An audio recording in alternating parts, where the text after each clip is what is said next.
خوست کې وروسته له هغې خلکو کوچنیو کاروبارونو ته مخه کړې کله چې د اسلامي امارت له لوري مالیه کمه شوه.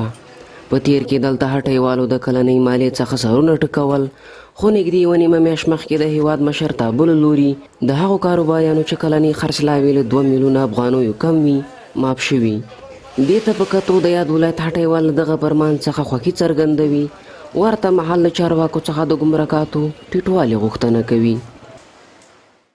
دا فرمان چې صدر شوی دی تر اوسه عملي شوی دی، خو موږ ډېر ورته خوښ یو، ځکه خوښ یو چې ولس بېواسه دی، کاروبار کمزوری دی، د کندور به حتی ډېرې پیسې پرې کړي، خو زور چې دی ولس نه وځي.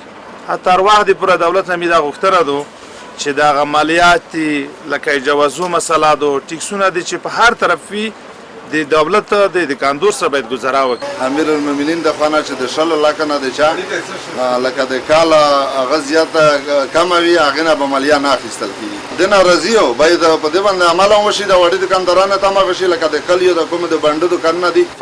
خپله ما شخصي بل دوکان هم په نظر کې نیولی ده چې یو بل دوکان واخلم، اخیستی مې هم ده، هغه جوړوم، د هغې باندې کار شروع کوم. انشاءالله دغه د کامیابۍ لار ده، د عوامو دپاره د کامیابۍ لار ده.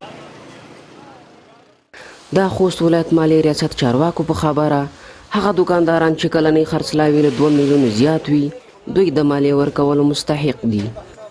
خلک ډېر خوشحاله دي چې موږ لیدلي دي او ډېر پانګونې ته او کاروبار او تجارت ته خوشبینه دي، ځکه پخوا به یو سړي د پاپړو دوکان کاوه، د ورځې به 1000 روپۍ اولاد دپاره نفقه ګټل، هغه هم قابل د مالیې. اوس هغه معاف شو، کوچني دوکانداران معاف شو، که کوچني مستریان دي، که کسبګر دي، که خیاطان دي، که د ریړیو والا یي، که د تربار والا یي، دا کوچني دوکانونه ټول معاف شو.